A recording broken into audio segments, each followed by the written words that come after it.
Le volume ne fait qu'augmenter au fur et à mesure que le temps passe. Écoutez donc les nouvelles de... écoutez. Ouattara n'entend pas du tout permettre que quelqu'un vienne se mettre au travers de ce plan-là. Donc, quand les gens vont se mettre dans le gouvernement ou alors vont participer au bon fonctionnement des institutions sous un quatrième mandat illégal, c'est comme si on disait en photocopie, quand Ouattara ne sera plus là, tu pourras gouverner la Côte d'Ivoire au siècle des siècles. Parce que dans leur plan, c'est de rester à la tête de la Côte d'Ivoire indéfiniment, parce qu'ils savent très bien que le jour où ils n'auront plus ce pouvoir-là, ils savent ce qui va se passer. Donc, ils ne lâcheront pas, mais surtout, ils sont accompagnés dedans par cette communauté dite internationale qui est subitement devenue aveugle, sourd et muet sur le cas de la Côte d'Ivoire. Il y a de quoi s'inquiéter quand c'est les États-Unis qui félicitent Ouattara après un coup d'État conditionnel.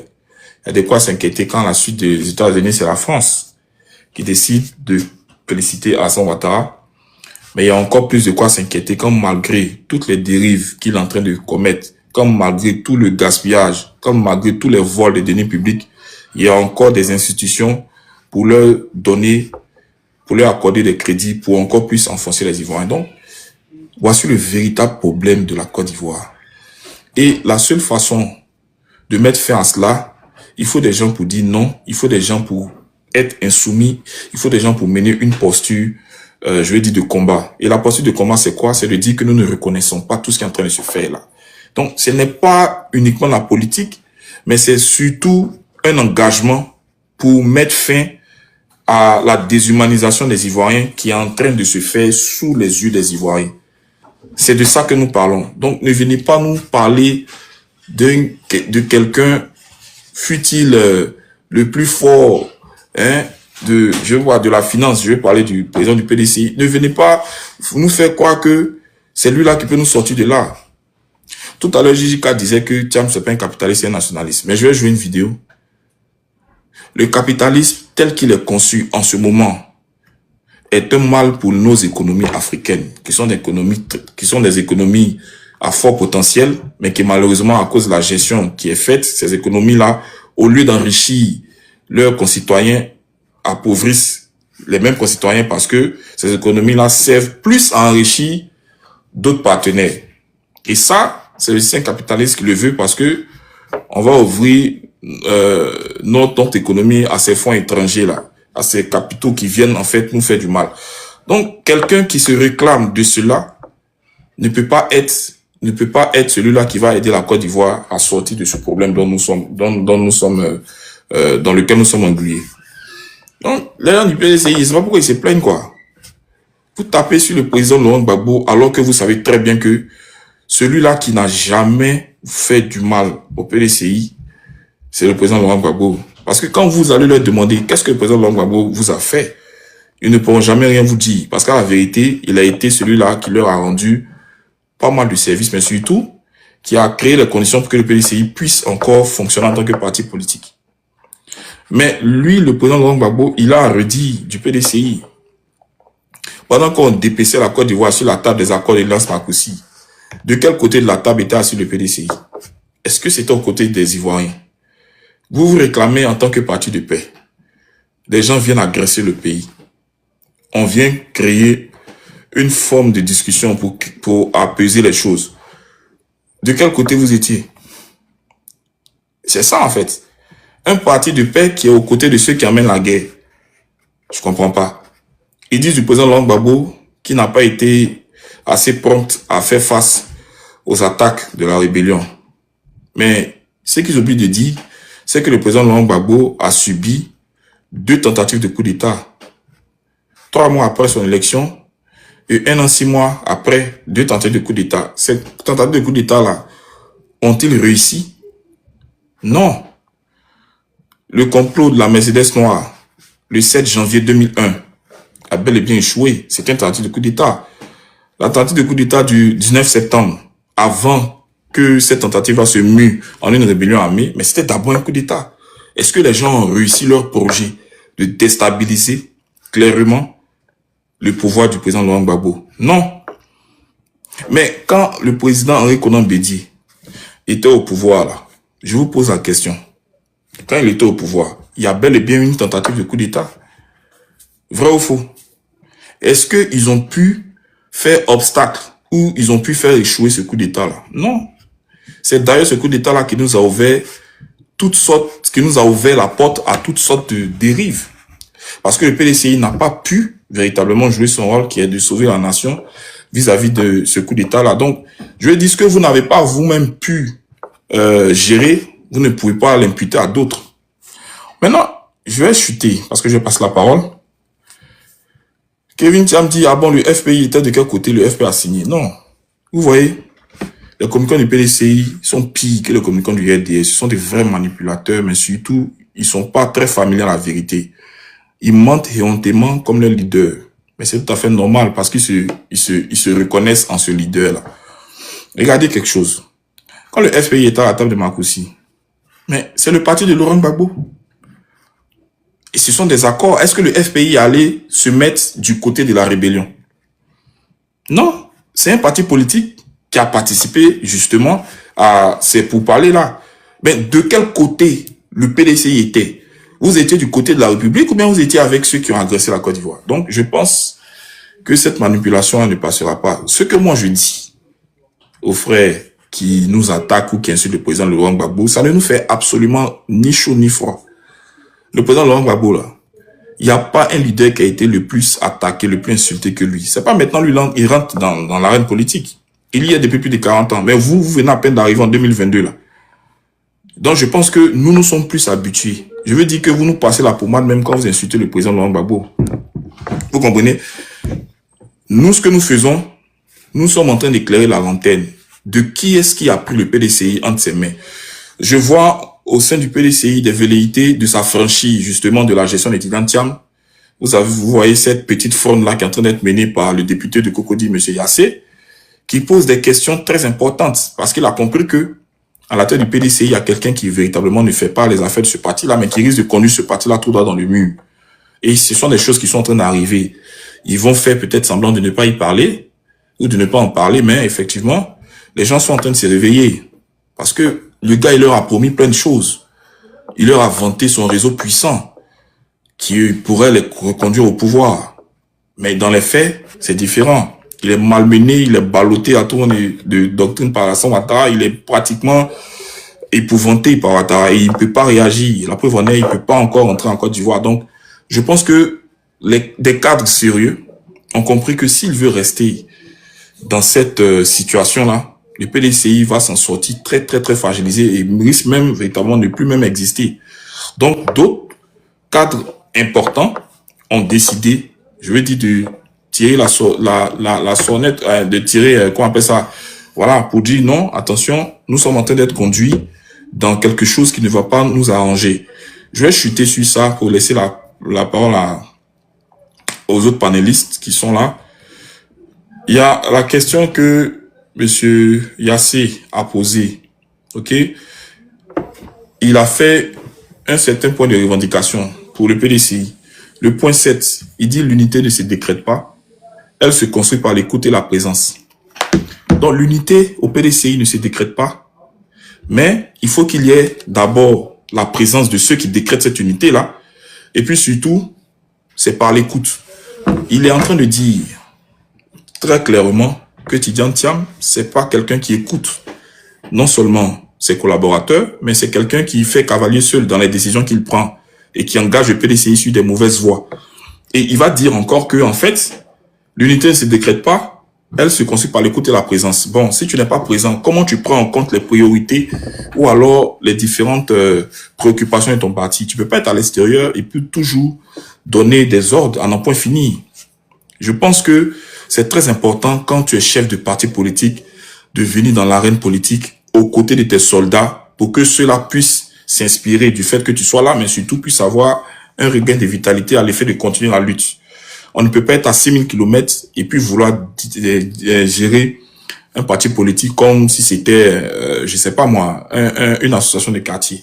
Donc, vous avez fort à faire, hein, vous-même en interne, parce que vous ne venez pas nous faire le point, le bilan de l'élection législative à laquelle vous avez participé. Voilà, venez nous dire ce que ça va apporter au changement de la Côte d'Ivoire, comment est-ce que vous comptez faire fléchir Ouattara ou le faire plier quant à votre participation à l'hémicycle, et dites-nous ce que les Ivoiriens gagnent dans ce que vous avez fait. On va pas passer le temps, honnêtement, à dire beaucoup de choses, mais on va être concentré sur l'essentiel. C'est pour dire, en tant que parti politique, de la même manière, vous pensez que le PPACI a tort de maintenir une certaine posture, c'est comme ça nous disons que le PDCI fait pire. Je préfère ne pas m'associer à un vol constitutionnel, à un braquage électoral, que de m'associer justement à un braquage électoral que j'ai moi-même pourtant condamné quelque temps avant. Tout ça, ça ne contribue pas à renforcer le capital confiance auprès des Ivoiriens, mais ça contribue à nous présenter comme, bien évidemment, ceux-là qui sont le mal, parce que c'est un lâchage. Vous avez juste décidé d'exister. Tout ce que vous faites à l'hémicycle, pour moi, j'appelle ça la figuration. Point final. Porter des écharpes et puis participer aux séances de photos officielles. À part ça, il n'y a rien d'autre. Et puis bon, bien évidemment, gagner vos 3 millions. On va continuer. Je vais passer la parole. Il y a Abou qui est là, il y a Zoko Manaji qui est là. Et puis il y a Vieux Père, ça commence, ça fait 2 jours. Hein. J'espère que tu vas bien. Abou, Soleil, si tu veux rebondir, tu me dis. Hein, si tu es là. On laisse les frères parler, je suis là, je vais y aller. D'accord. Abou, vas-y. Ok. Donc, ici, il a déjà minuit passé, donc je lui ai dit bonjour. Camarade Hans, parce que je me dis que nous partageons le PPACI. Donc, je salue tous les autres panélistes. Voilà. C'est le camarade Abou depuis ma position en Angleterre. Donc, pour dire déjà aux frères Jijika, comme eux-mêmes là, leur mentor au Fauboin disait que la paix, c'est pas un vain mot, c'est un comportement, pour dire que les faits sont parlants. Vous comprenez? Donc, il s'agit pas d'avoir un comportement autre, et puis, la communication, elle n'est pas que verbale, et venir faire de la démagogie ici. Vous comprenez? Donc, les faits sont parlants. Et en Côte d'Ivoire, on a l'impression que il y a une épidémie d'amnésie qui frappe la classe politique ivoirienne. Ils sont tous, on fait comme si la Côte d'Ivoire, tout ce qu'on a subi datait des années préhistoriques, alors que ça date d'hier, tout près là. Vous comprenez? Et quand on dit toujours que il faudrait pas qu'on s'étonne quand dans une recette on utilise toujours les mêmes ingrédients, quand on s'étonne des résultats, ça va toujours donner les mêmes résultats.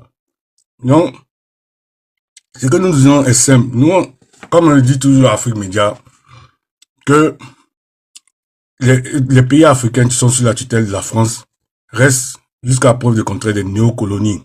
À part l'AES actuellement qui se démarque, sont des néocolonies.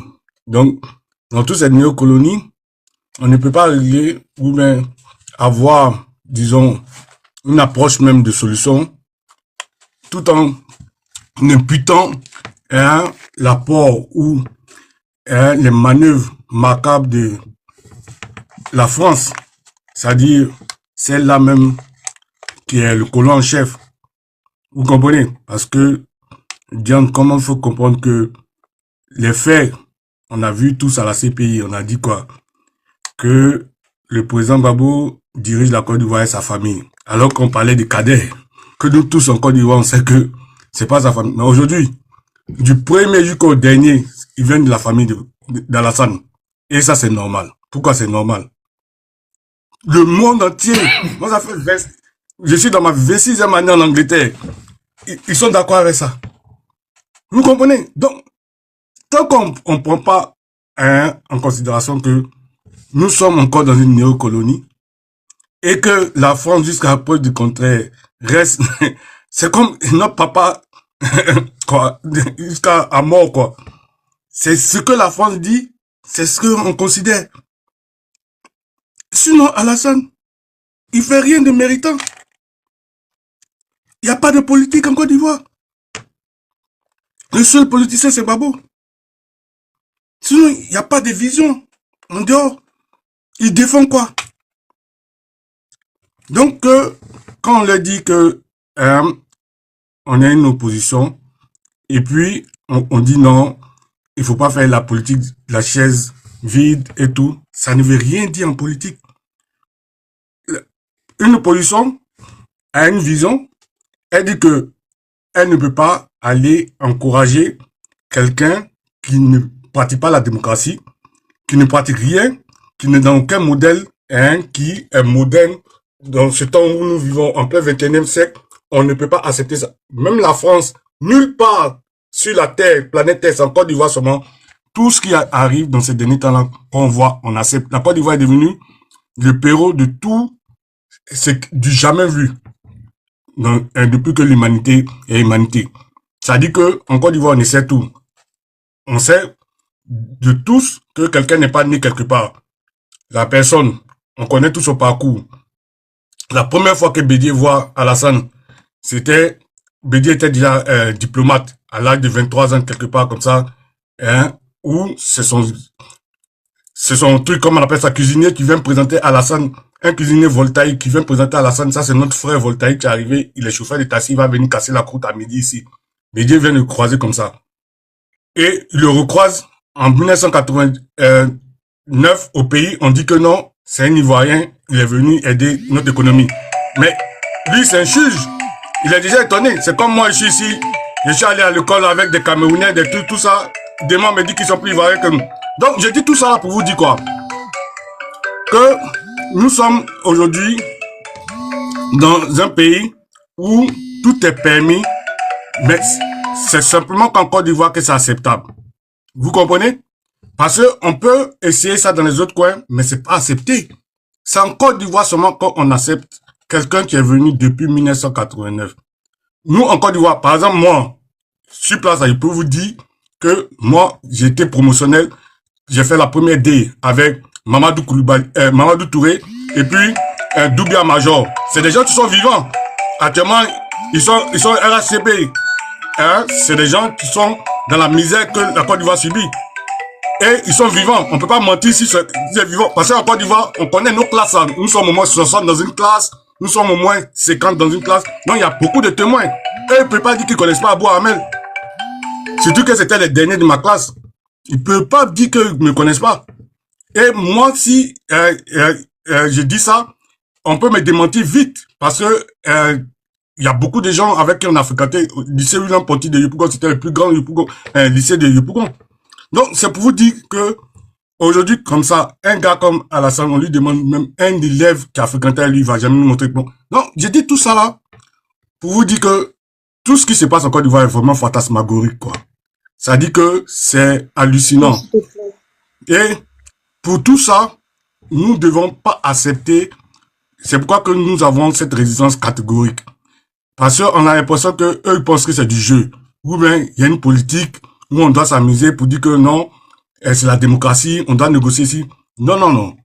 Il y a trop de gens qui jassent pour que on reste dans cette série.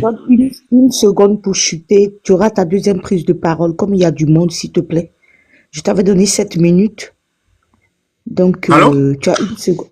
Je t'avais donné 7 minutes. Et comme il y a du monde, je te donne une seconde pour chuter le temps que les autres aussi interviennent, en fait. Oui. Je pensais que c'est Hans, tu m'as donné la parole, mais c'est... Non, Abou, il y a, comment on appelle ça? Un décompteur. Voilà. Donc, c'est arrivé le compte à rebours arrivé à échéance, quoi. Bon, 30 secondes pour que je chute. Donc, j'étais disant que, nous sommes, dans une situation où c'est la France qui manipule. Parce que, hier, on a vu, quand c'était contre Gbagbo, comment tout le monde entier s'est remué pour que, on l'enlève là où il devait pas, on n'aurait dû pas l'enlever. Mais aujourd'hui, on nous fait admettre l'inacceptable. On nous a dit que c'était cas majeur, 3e mandat. 4e mandat, on voit tous, c'est quelqu'un qui déjà les gens. 3e mandat, 4e mandat, qu'on lui permet ça. Quand on sait qu'il n'a pas le droit. Mais devant nous tous, il met son petit frère. Alors qu'on a prédit tout ça là. On a dit que voilà ce qu'il est en train de faire.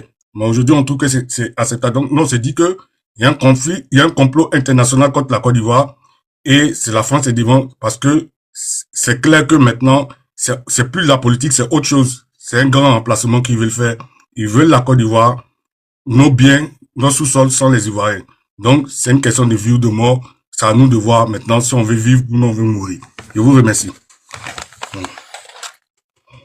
Merci à vous. Merci pour l'intervention. C'est qui? Dubois-Clé. Tu es là, non?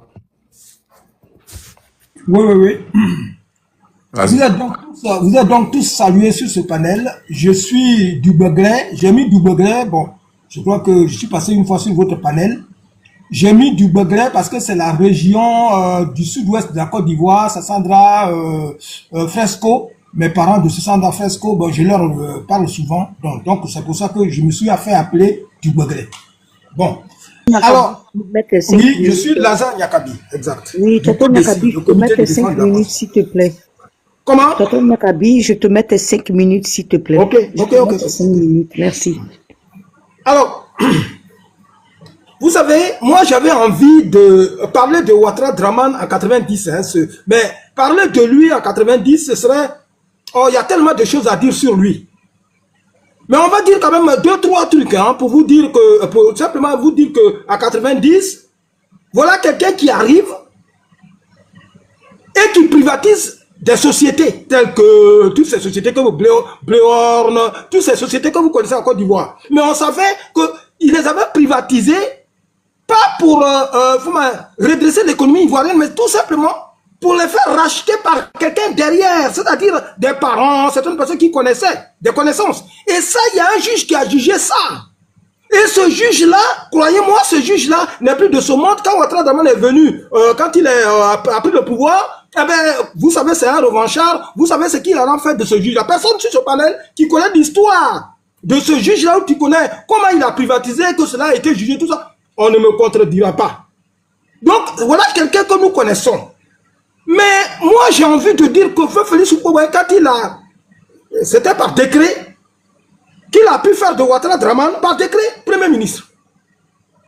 Mais aujourd'hui, là, son frère ou son... J'en sais pas, son frère ou son fils, Tiene Brahima Ouattara, qui, dans les...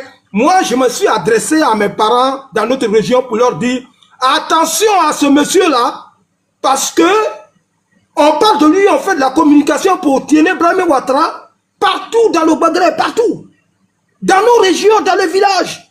C'est lui qui a envoyé une ambulance à tel village.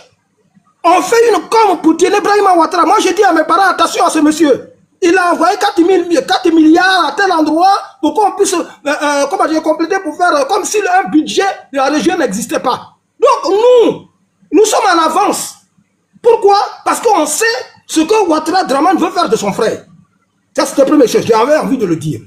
Maintenant, quelquefois, pour la question du PDCI, je dis, le PDCI, tout le monde sait comment est né le PDCI. Hein. Nous, on sait que le PPACI, qui était le FPI, et le PDCI n'ont pas jamais le même objectif. Que nous, là, nous sommes des résistants. Nous sommes des hommes de la rue. Nous, on fait des manifestations. Le PDCI, c'est un parti qui est né de ce qu'on appelle la bourgeoisie agraire.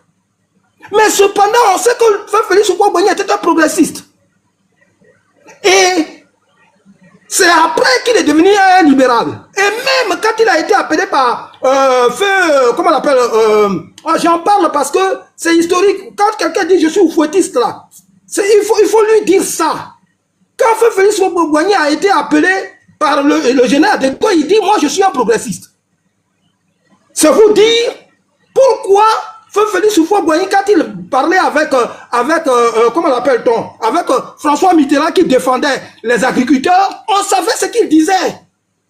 Il parlait comme un progressiste pour défendre les prix du café cacao. Mais Ouattara aujourd'hui ne peut pas faire comme Feu Félix Houphouët-Boigny.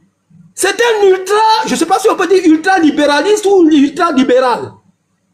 Donc, il ne faut pas que les agriculteurs rêvent. Et d'ailleurs, c'est bien fait pour eux. Parce que quand on est agriculteur, on cotise 50 millions pour aider Ouattara Draman à faire son 4e mandat, qui est illégal et anticonstitutionnel, Parce que c'est parce qu'aujourd'hui que Ouattara Dramane, il est au pouvoir, qu'il ose mettre son frère. S'il n'était pas au pouvoir, allait-il faire ça?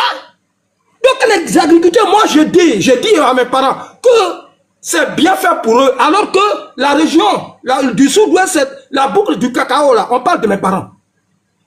Donc je leur dis c'est bien fait pour eux. Parce qu'il y a des gens qui ne sont pas conscients que ce monsieur-là n'est pas pour eux. Ça, c'était la chose que j'avais envie de dire.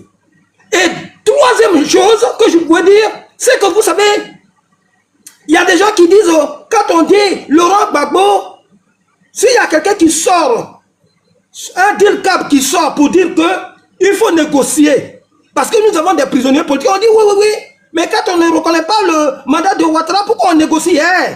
J'ai envie de dire aux gens qui sont sur ce palais, qui nous écoutent, que Ouattara là, franchement Ouattara, n'est-il pas allé à Makoussis, s'il n'est pas allé à Makoussis, n'a-t-il pas apprécié Makoussis? Cependant, Ouattara nous disait que le pouvoir du président Laurent Gbagbo, là, lui, il ne le reconnaissait pas. Mais cependant, il a pu négocier. Rien n'est fortuit avec le colon français. Le colon veut nous faire encore ce qu'on appelle l'exercice du pacte colonial. Ça dit que l'exercice du fait que c'est eux qui vont dessiner le schéma de ce qui doit être la vie politique, doit être la gouvernance de la Côte d'Ivoire. Eux, ils ont décidé, en plein 21e siècle, qu'on retourne dans un parti unique et on va y retourner, quoi qu'on le veuille. Ça, ce n'est pas la bonne communication pour nos progénitures. Ça veut dire quoi?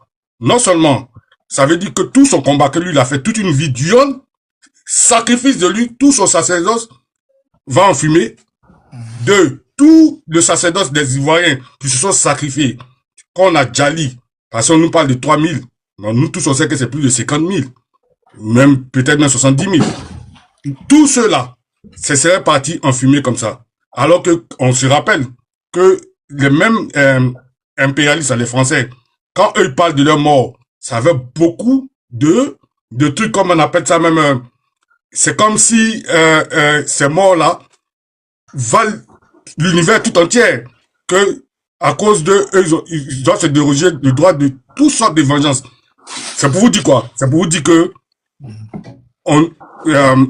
ce qui va nous arriver là, et c'est qu'ils sont en train de préparer, n'est que l'émanation du fait que les Occidentaux veulent nous prouver dans une communication simple que c'est eux qui sont nos dieux, c'est eux qui vont décider quand est-ce qu'un président est bon pour nous, quand est-ce qu'un leader n'est pas bon pour nous.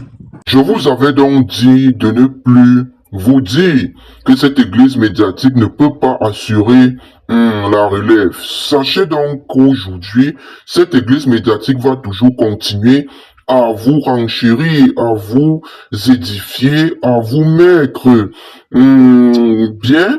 Et ne vous dites surtout pas que nous allons lâcher l'affaire, parce que nous allons continuer mieux qu'on pourra à toujours fidéliser l'audience que nous avons, fidéliser les choses et rester dans le contexte actuel. Alors,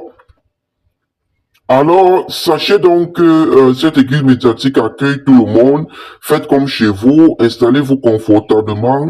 Et voilà, donc ne vous méprenez pas.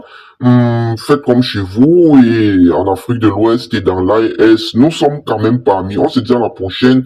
Portez-vous bien. Bisous là-bas les gars. Peace.